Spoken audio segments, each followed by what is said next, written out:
Welcome to TDN Live Week 10 matchups. I'm your host, Malo Verde. Joining me tonight, John Red Rider Hash. What's up, dude? What's going on? Well, all right, my friend. Let's get into the matchups here. Game number one, Mean Green versus the Crush. Obviously, there was a game on Thursday night. I didn't have time due to my State of the NAFLA video to do the matchups and things. So, in this game, for instance, Patrick Willis put up 21 points, right around his average. Manning versus Brady, game of the week. Colts, Patriots, going to be very, very interesting. I think it's going to be a high-scoring affair. Miles Austin versus Green Bay, that's going to be an interesting game to watch. Green Bay could be trouble for Dallas. They're going to need Miles Austin to do something. Looking at the Crush, Lynch versus Tennessee, I like Colston and Rice. McNabb against San Diego. Last time they went to the West Coast, we all know how that panned out, so I'm not really sure. But the one thing I will say in this game I find interesting is that the Crush has got two former Mean Green players, in Marshawn Lynch and Ray Edwards, and something tells me that's going to come back and bite me in the ass. But I don't think it's going to be enough for me to lose the game. I'm taking Mean Green in this one. I think it should be interesting, too, the Dallas versus Green Bay. I mean, Miles Austin really didn't have everything going last week against a good secondary. You know, I was looking at Colston versus St. Louis. I mean, that's going to be obvious. You're going to hear me say that all day. Anyone going up against St. Louis, that's points. I'm kind of with you. I think Peyton's probably going to edge this one, though. I'm going to have to go ahead and go with Mean Green on this one. Game number two. Yard Dogs going up against BJP. BJP already has 47 points on the board. Frank Gore had a solid performance. BJP has a solid defense, which I think is ultimately going to be the difference in the game. He doesn't have Andre Johnson or Akeem Nicks. He's got Devon Best in there. Looking at the Yard Dogs, Vince Young. All right, he needs to put up at least 25 points in order to do anything, I think, for Yard Dogs. Moss and Indy, I mean, he's going up against depleted secondary. I think Clark's going to be needed to be utilized in that game. Thomas Davis is out for the year, which was his number one IDP player. That's over 20-some points a game that you're not going to have. And I think that's going to boil down to Vince Young having to produce. So, in all reality, I think BJP is going to take this game. Yeah, I was kind of looking at it the same way. They've both been averaging near 200 points a week, and without a solid performance from a quarterback, I don't see how Yard Dogs are going to be able to hang with Big Joe. Vince Young is, I mean, what's he really going to do for you?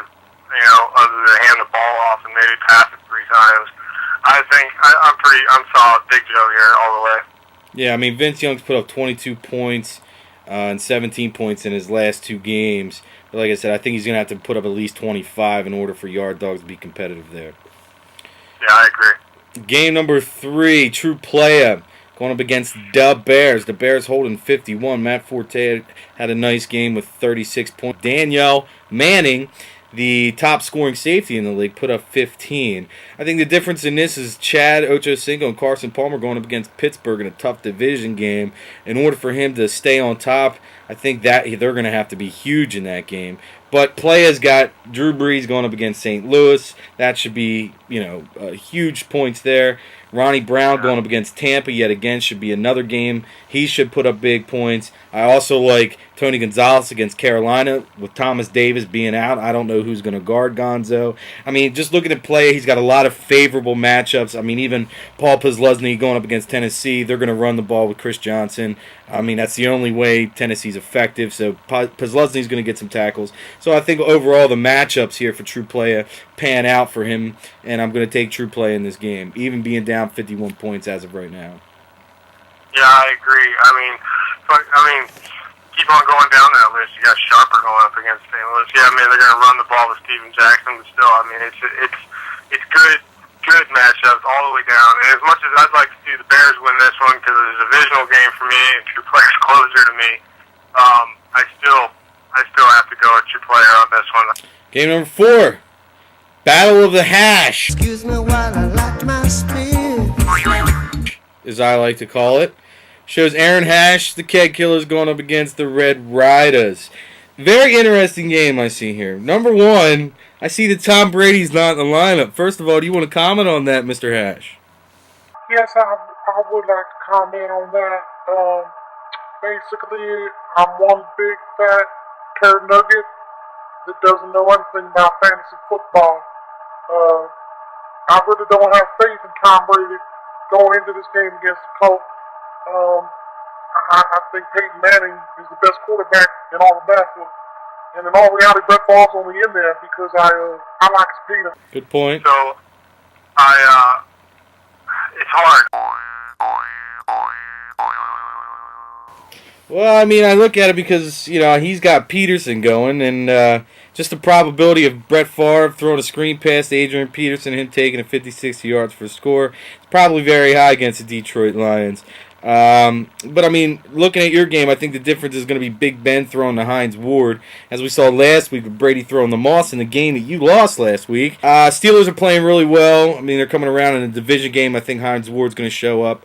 And of course, Ray Rice going against Cleveland. He should have a field day. So regardless of Tom Brady not being in the lineup, I'm going to take you here. Red Riders rolls. Obviously, I'm gonna kick my little brother's ass, regardless of who I have in the lineup. And I could probably sit half my team and I'd still win. So, Red Riders. Game number 5, another brotherly showdown.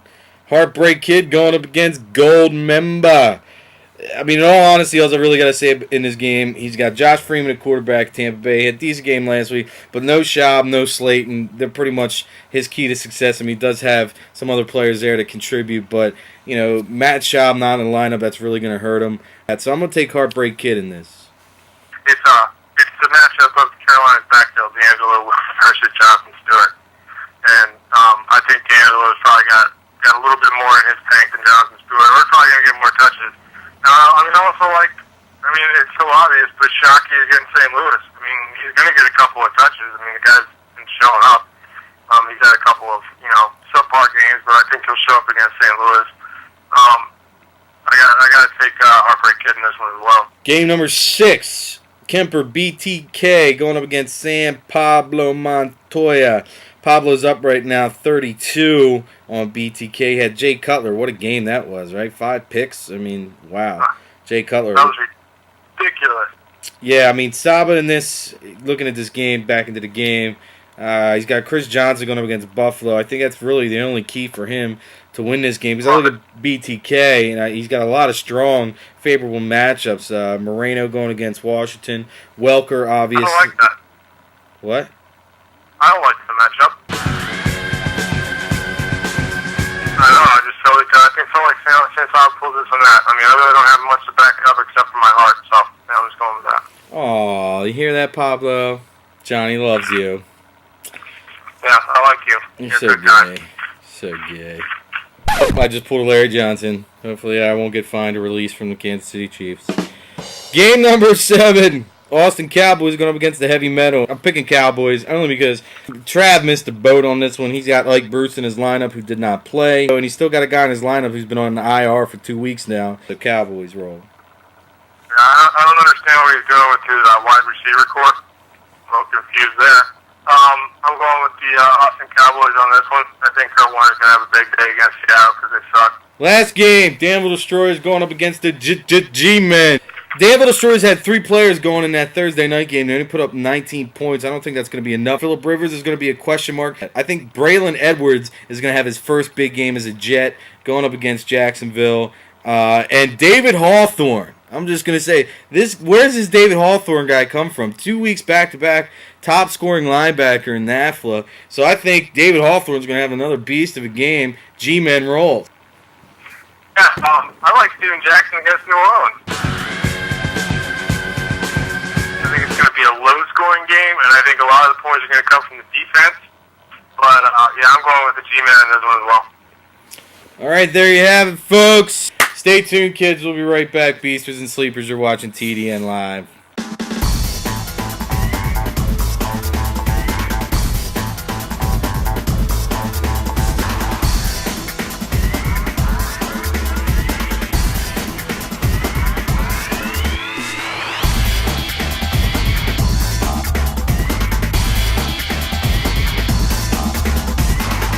Turd Nugget.